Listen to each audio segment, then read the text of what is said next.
The thaler was a silver coin used throughout Europe for almost 400 years. Its name lives on in the many currencies called dollar and, until recently, also in the Slovenian tolar. To begin with, the name Thaler was used as an abbreviation of Joachimsthaler, a coin type from the town of Joachimsthal in the Kingdom of Bohemia and the Holy Roman Empire, where there were silver mines, and the first such coins were minted in 1518.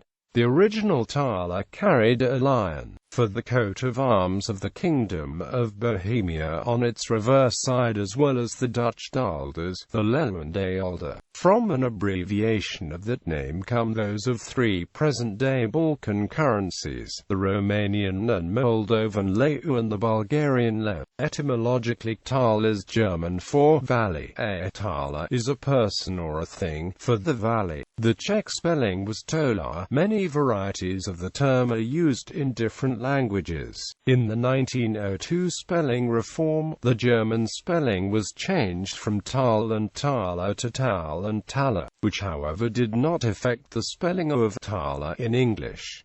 Predecessors of thaler. The roots and development of the thaler-sized silver coin date back to the mid-15th century. As the 15th century drew to a close, the state of much of Europe's coinage was quite poor because of repeated debasement induced by the costs of continual warfare, and by the incessant centuries-long loss of silver and gold in indirect one-sided trades importing spices, porcelain, silk and other fine cloths and exotic goods from India, Indonesia and the Far East. This continual debasement had reached a point that silver content in groschen-type coins had dropped, in some cases, to less than 5%, making the coins of much less individual value than they had in the beginning. Countering this trend with the discovery and mining of silver deposits in Europe, Italy began the first tentative steps toward a large silver coinage with the introduction in 1472 of the lirotron in excess of 6 grams, a substantial increase over the roughly 4-gram gross tournoi of France. In 1474 a 9-gram lira was issued, but it was in 1484 that Archduke Sigismund of Tyrol issued the first truly revolutionary silver coin, the half-gulden groschen of roughly 15.5 grams. This was a very rare coin, almost a trial piece, but it did circulate so successfully that demand could not be met. Finally, with the silver deposits being mined at Schwarz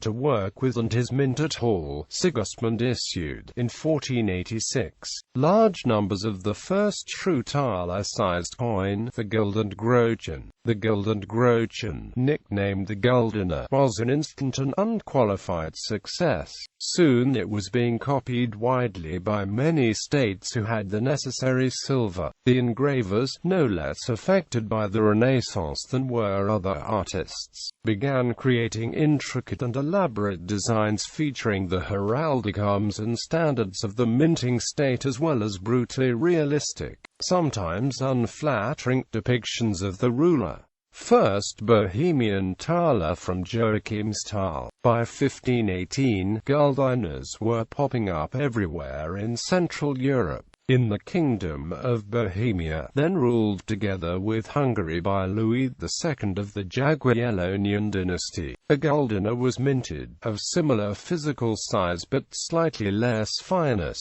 that was named in German the Joachimsthaler, for the silver mined by the Counts of Schlicht, a rich source near Joachimsthal, where Tal means valley in German. Joachim, the father of the Virgin Mary, was portrayed on the coin along with the Bohemian lion. Similar coins began to be minted in neighboring valleys rich in silver deposits, each named after the particular tal, or valley from which the silver was extracted. There were soon so many of them that these silver coins began to be known more widely as thaler in German and tolar in the Czech language. For these earliest thaler developed the new thaler, the coin that the Holy Roman Empire had been looking to create as a standard for trade between the regions of Europe.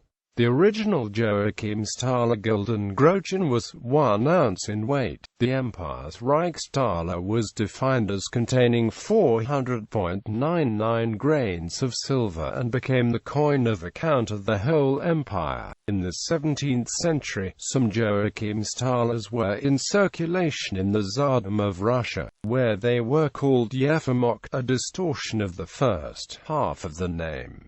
Later German thalers. The zenith of thaler minting occurred in the late 16th and 17th centuries with the so-called multiple thalers, often called luzes in Germany. The first were minted in Brunswick, and indeed the majority were struck there. Some of these coins reached colossal size, as much as 16 normal thalers. The original reason for minting these colossal coins, some of which exceeded a full pound of silver and being over 12 centimeters in diameter, is uncertain. The name loser most likely was derived from a large gold coin minted in Hamburg called the Portugalloser, worth 10 ducats. Some of the silver loser reached this value, but not all. Eventually the term was applied to numerous similar coins worth more than a single thaler. These coins are very rare, the larger ones often costing tens of thousands of dollars, and are highly sought after by serious collectors of thalers. Few circulated in any real sense, so they often remain in well-preserved condition. In the Holy Roman Empire, the thaler was used as the standard against which the various states' currencies could be valued. One standard also adopted by Prussia was the Reichsthaler, which contained 1/14 of a Cologne mark of silver. In 1754, the Conventionsthaler was introduced, containing 1/10 of a Cologne mark of silver. In 1837, the Prussian thaler became part of a currency union which set the value of the southern German gulden at 1 3/4 per thaler. By 1850, nearly all German states used this standard of thaler, though with differing subdivisions. In 1857, the Vereinsthaler was adopted by most German states as well as in the Habsburg Empire. Vereinsthalers were issued until 1871 in Germany and 1867 in Austria. Within the new German Empire, Vereinsthaler coins circulated as 3-mark pieces until 1908, when they were withdrawn and demonetized. Some old countermark thalers circulated as emergency coinage in Germany during the inflationary period following its defeat in the First World War. The Maria Theresa thaler was still used during the 20th century in Ethiopia and throughout much of the Arab Peninsula. Dutch daalders. In the Netherlands, the daalders and Rijksdaalders circulated alongside the gulden at values of 1.5 and 2.5 gulden. A kruisdaalders, depicting the Cross of Burgundy, was prevalent in all Dutch provinces, but the currency was replaced by a new daalders after the abjuration of the Spanish king and Duke of Burgundy Philip II in the rebellious provinces. This new coin was no longer depicting the Cross of Burgundy, but a lion, hence its Dutch name, leeuwendaalder. This coin was produced from 1575 in 6 of the 7 revolting Dutch provinces and in several Dutch cities. The leeuwendaalder was authorized to contain 427.16 grains of 750 fine silver and passed locally for between 32 to 42 stuivers. It was lighter than the large denomination coins then in circulation, namely the ducatoon and the Rijksdaalders. Clearly it was more advantageous for a Dutch merchant to pay a foreign debt in leeuwendaalders rather than in more costly Rijksdaalders. Thus, the leeuwendaalder became the coin of choice for foreign trade. The coin was popular in the Middle East, the colonies in the East and in the West. It even was the origin for the names of the Romanian leu. Production stopped after the introduction of the new silver coinage based on the gulden by Holland in 1680. This also contained a half-3 gulden of 30 stuiver, which remained to be called daalders in common speech, even 200 years after the coin disappeared from circulation. Daalders was used as term for an amount of 1½ gulden. From New Netherland, the leeuwendaalder, a lion dollar, spread to all 13 colonies. The term was later applied to a coin used in the Spanish-American colonies, which was also widely used in the British North American colonies at the time of the American Revolution, and adopted as the name of the U.S. monetary unit in the late 18th century. Hence the leeuwendaalder became the namesake of the American dollar. The Dutch leeuwendaalder was imitated in several German and Italian cities. These coins circulated in Romania and gave the name to the currencies of Romania and Moldova, the leeuw, which literally translates to lion. In the Netherlands, the name Rijksdaalder lived on until the gulden was replaced by the euro in 2002. But in the Caribbean the coin still exists as of today. On Curaçao and Sint Maarten, the Netherlands Antillean guilder will be replaced by the newly created Caribbean guild, and earlier than 2013. The new currency will not keep the Rijksdaalder, Scandinavian daler. The thaler was introduced and became the most widespread currency in Scandinavia under the name daler during the early 17th century. Various dalers circulated, including the Danish rigsdaler, the Swedish riksdaler, and the Norwegian speciedaler. These dalers circulated in Denmark and Sweden until 1873, when they were replaced by the Danish krone and Swedish krona, the new currencies introduced by the Scandinavian Monetary Union. Norway joined the monetary union and introduced the Norwegian krone in 1876.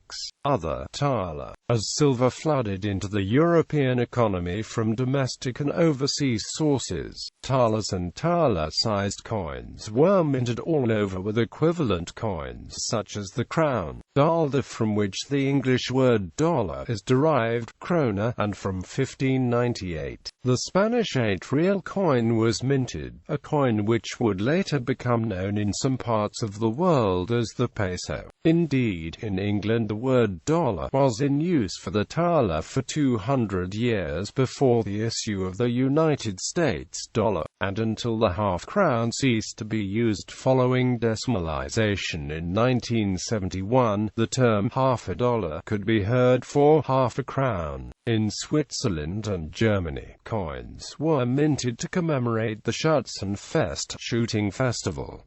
These are commonly known as shooting thalers. Legacy. No currency currently in circulation is named thaler. Several, however, are acknowledging its legacy with the names 23 currencies named dollar, used in countries including Australia, Canada, Hong Kong, New Zealand and the United States of America, as well as tolar, used in Slovenia until the end of 2006. Between 1992 and 1995, Belarus planned to introduce Belarusian thaler as a national currency. The birr, the official currency of Ethiopia and Eritrea, takes its name from the local name for thaler, as well as the rial of many Arabian countries. In colloquial German, thaler persisted with the meaning of 3 marks until the 1930s, as when the mark system was introduced in 1871. 1 Vereins thaler was revalued at 3 marks. In Greece the term talero is commonly used for the denomination of 5 of the local currency. This reflects the fact that, when introduced in 1833, the new Greek currency, the drachma, corresponded to 1/5 of the value of 1 thaler, the latter coin thus being equivalent to the 5 drachma coin. The term is still used for the €5 banknote. Chronology of thaler development. 1486, Sigismund of Tyrol issues his 31.93 grams gulden groschen of 60 kreuses, and 9,375 finus. 1493, Switzerland issues its first gulden groschen at Bern. 1499, Hungary issues the first guldener gulden groschen. It is the earliest year of issue with Arabic numerals on the coins in Hungary. 1500, the first German gulden groschen is issued from Saxony, with a value of 24 groschen. In Bremen it circulates equivalent to 36 groschen. These gulden groschen are reduced in weight to 29.2 grams so as to be minted at 8 coins to the Cologne mark. 1518, the first coin actually called a thaler is minted in Joachimsthal, Bohemia, Holy Roman Empire. Its weight is as the standard of 1500. 1524, in an attempt to standardize the guldener, a money ordinance is issued at Esslingen, Germany, reaffirming the fineness of the coin at 937.5, and its weight to 29.2 grams. 1534, Saxony and Bohemia alter the fineness of the guldiners down from 9,375 purity to 903 while maintaining the same coin weight, thus lowering the actual amount of pure silver in the coin. This begins a separation of the thaler from its guldener ancestry. 1551, a new money ordinance is decreed in Augsburg that lowers the guldener's purity to 882, but raises the weight of the coin to 31.18 grams. This returns the coin to being the equal value of a gulden. The thaler is now equivalent to 72 kurse. 1559, after the death of the Holy Roman Emperor Charles V, yet another money ordinance is decreed at Augsburg, this time radically altering the coin down to a mass of just 24.62 grams, but returning the coin to 931.0 fineness. This sets the guldener to be equivalent to 60 kurse once again. 1566, the guldener as a denomination is more or less eliminated by a Saxon money edict that establishes the Reichsthaler with a fineness of 889.0, and a weight of 29.2 grams. 1667, an agreement made at the Abbey of Zinna between Saxony, Brandenburg, and Brunswick-Luneburg to help make the minting of small coins more economical than could be done under the old Augsburg ordinances, led to the thaler being reduced in weight to 28.1 grams but retaining the same 889 fineness.